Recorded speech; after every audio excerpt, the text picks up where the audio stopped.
gentlemen, in town tonight, Split Ends. Thank you very much. On my right, on bass guitar, all the way from Hatfield, England, Nigel Griggs. Next to Nigel, we have Malcolm Green, who comes from Southgate, just out of London.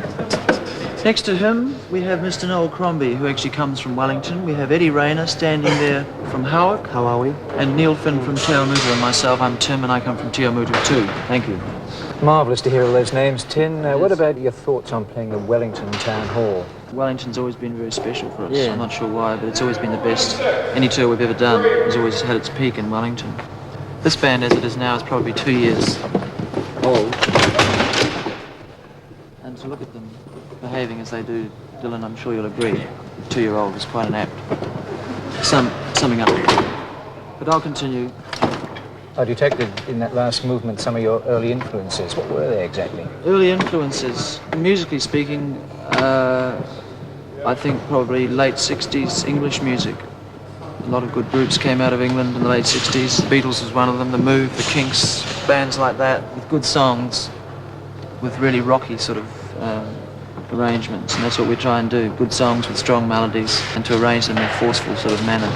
Just how tough is it in the UK, you know, for a New Zealand band like yourselves going over there? You seem to have had a fair bit of promotion. Yeah, we had a good run for 2 years, and we'll go back and we'll do it again, and we'll do it better this time.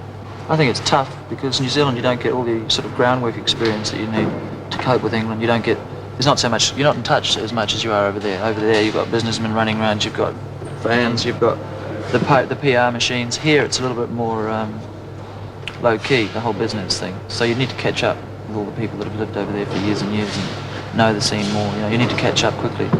You just have to be prepared to learn and work hard.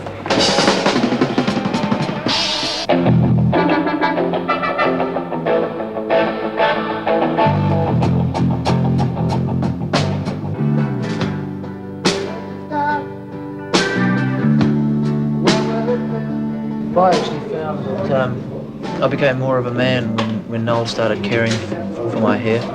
I was having an awful lot of trouble with girls, and I sort of put it down to the fact that I wasn't taking care of myself properly. You know what I mean? What sort of reaction did you get from your parents when you said you were going to be a musician?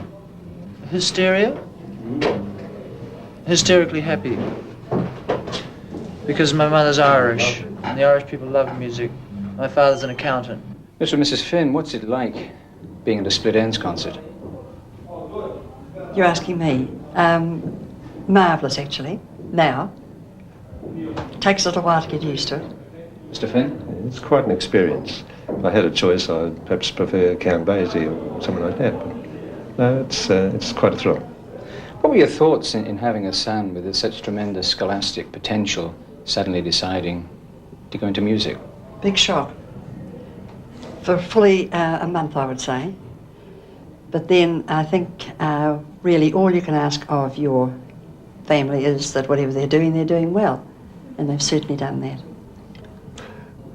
What was your folks' reaction when you told them you were going to become a rock musician the way Tim is? Well, I'd always wanted to be a musician, so they weren't surprised about that aspect, but they actually knew before I did, because Tim rang up them before he rang me to tell me that I could join if I wanted to, so they knew and they were delighted. I probably thought I was a bit young to go overseas and get into rock and roll and all its trapping, but 21 today. 21 today, yes. And I haven't been given a key yet. 6 flagons of beer and a bottle of wine, but no key. But yeah. I met Split Ends in London in late '76. Basically, I was on the bones of my arse, and there was an advert in the Melody Maker out there, and I answered it. And I was about the 60th drummer to answer it. Went along, had a play, and there was just sort of a little click. And I came back and had another one, and we both sort of decided that we wanted each other. 5 minutes, all right? Are there any things about life as a professional musician that you don't particularly like? There's parts of touring when you're doing a long tour, say of Australia, like we have done.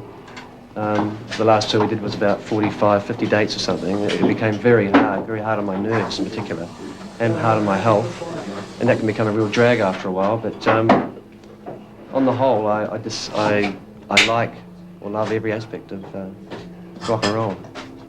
Noel is the ideas man. You came up with the outfit you're wearing at the moment. How did that come about? Well, I sat at the sewing machine for a few hours every day, and the end result is what you see. How important is an image for a band? I don't know. A lot of bands don't really have an image at all, and I never, because of my initial involvement in the band, never thought of it so much as an image, but just as a contribution that I could make.